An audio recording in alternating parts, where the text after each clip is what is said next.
Hello, lovely people. Welcome to Ari Talks About Music. I'm Ari, and today I'll be reviewing the new Badflower album, No Place Like Home. No Place Like Home is the third album from the American rock band Badflower, who I think over the last few years have kind of shown themselves to unfortunately be a bit of wasted potential. Releasing an absolutely incredible debut in 2019, OK I'm Sick, which is an absolutely incredible alt-rock album with elements of emo and post-hardcore in there as well. And not only is it sonically an incredible album being so interesting and diverse and really unique, but I think lyrically is actually where it shines the most, featuring some of the most aggressive and hard-hitting social commentary I've heard in a long time, and especially as they touch on many unconventional topics that typically aren't discussed all that much in song lyrics. And then their second album, This Is How the World Ends in 2021, is somewhat of a step down from their debut, at least sonically, with I think this album being a lot less consistent. However, the social commentary in the lyrics is absolutely still there. But now, unfortunately, with their new album, they seem to have fallen off even more than they did between their first two, with a lot of No Place Like Home just lacking both sonically and lyrically, with so much of the aggressive and hard-hitting social commentary that they are most known for just not really being there on this album, as well as the actual music itself being some of their least consistent work yet. I think that the way this album opens with the first two tracks is already not a strong start, especially with the title track that opens the album almost just feeling like a really cheesy horror film in song form, which is quite a shame because the opening few seconds are actually quite good with these almost stoner rock-like sounds, but unfortunately just aren't there enough to really give the song that much of a backbone. And then there are just so many random samples and sound effects that are thrown in there that, again, like I said, just make it feel like a really cheesy horror film with the very almost Halloween-like sound effects that he used. Which, whether or not they were trying to make this song sound creepy or disturbing, I'm not sure, but they clearly didn't do a very good job at it, as it just comes across as cheesy and annoying more than anything, I think. I do really like the vocals on this track. I think those are definitely a strong point. However, despite how angry they clearly sound, without the hard-hitting social commentary, it does just feel quite meaningless. Haunting You starts off as a solid enough rock song with an absolutely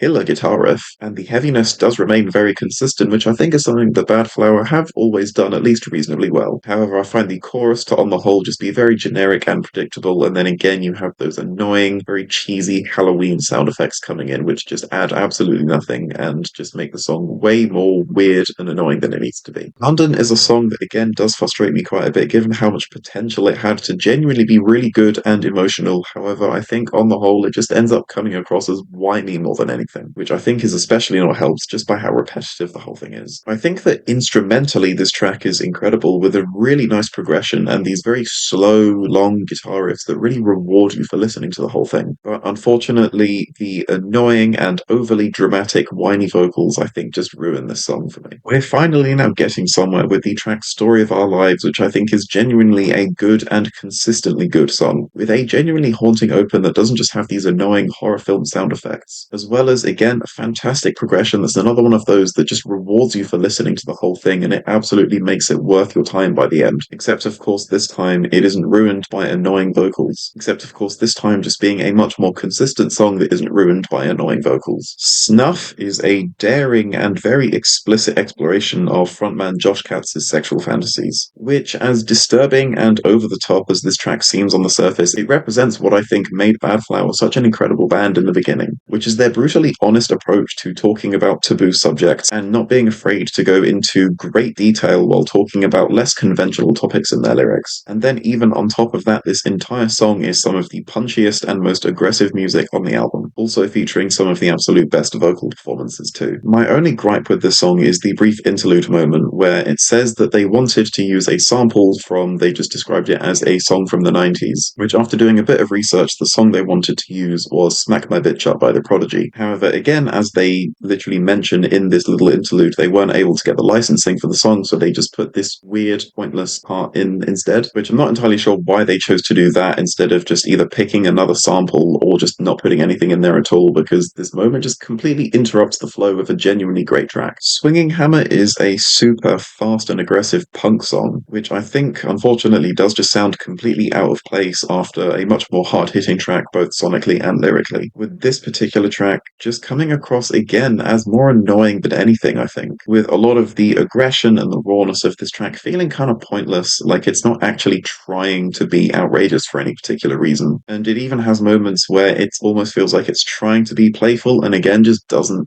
really manage it. Detroit is somewhat of a pop rock ballad, which I think coming off of the previous track does end up actually sounding a lot better than it actually is, given that it makes a nice break from a pointlessly aggressive punk song. However, when you really start to try and analyze this song and do a deep dive into it, there's actually really not a whole lot going on. And I think, as well as it's placed in the album, I think as a track on its own, it just isn't interesting at all. What's the Point, again, I think is another song that, while trying to be passionate and emotional, does somewhat manage it, but at the same time ends up also sounding like somewhat of a whiny teenager. Which again, I think is a real shame, given that instrumentally this track is another one that is incredible, featuring some absolutely amazing guitar work and a genuinely fantastic build-up, with easily some of the best guitar playing on the whole album. I'd also quite like the much more linear progression that this song's climax follows, as opposed to constantly going up and down like a lot of the other tracks do. It's just one long progression, which is a style that I really enjoy. But as amazing as the climax on this track is, I think again it's just such a shame how it's ruined by quite annoying vocals. Don't Be a Stranger is a genuinely incredible and heartfelt ballad about the fear of aging and losing friends to time. And I also love how instrumentally the song is incredible, given that nearly every track on this album is either good lyrically or instrumentally. You very rarely seem to get both. But this is one of the rare songs on this project that is both, and is genuinely incredible from start to finish. I just love how well performed every single instrument is and how they all come together to create such an epic and grand sound, but still manage to keep the song sounding very calm and soft for most of it. Pause is a song that, if nothing else, is inoffensive, but on the whole I do find it to be forgettable more than anything. The slight hints of pop punk in the chorus I think make it a little bit unique, but these moments are so brief that they are hardly enough to carry the track at all. Number One is again quite a frustrating song that ends up just feeling more annoying than anything, with the attempt at being somewhat witty I think just completely falling flat. I do of course see the importance of songs like this one. I think it's obviously important for bands to be able to have their own creative process and be able to put that into their lyrics as a way of being somewhat independent and just sticking it to the record label, who a lot of the time do exist purely to exploit musicians in order to make money. So while I do appreciate the track's lyrics on that level, because it is of course a very important meta song if you will, it does just annoy me that this song is quite annoying in other ways, which in itself, if you think about it, is kind of poetic in its own way. Let Me Get Something Off My Chest, again, is a good enough standard rock song, good writing, good performances, but overall, again, I think it just is a little bit forgettable, and I think just lacks the depth and the uniqueness that it really did have the potential for. And luckily, the album does end strong with the track Butterfly, which I think is an incredible slow burner of a closing track. It has this incredible and very compelling progression with all sorts going on, from the varied guitar tones to the incredible string arrangements that also just add so much to the depth of the song. And although this album does end quite well, I think I don't want to let that distract me from how inconsistent the rest of it is. And overall, I think this is by far Badflower's least cohesive project yet, with nearly every song on this album lacking either lyrically or sonically, and many of them both, with it being very rare that a song on this album actually has both elements and ends up actually being a good consistent song. But the fact that there are good songs at all on this album still gives me hope that Badflower could bring it back. They've made great albums in the past, so I don't see any reason why they can't make great albums in the future. And I think that right now, I'm hoping that this album's just a temporary creative rut that they will hopefully get out of pretty soon, and which is why this album is going to get a 4 out of 10 from me. Thank you so much for watching this review. Please be sure to listen to this album yourself and tell me your thoughts below. Please leave a like if you liked the video, and please leave a dislike if you didn't like the video. And remember, stay hydrated.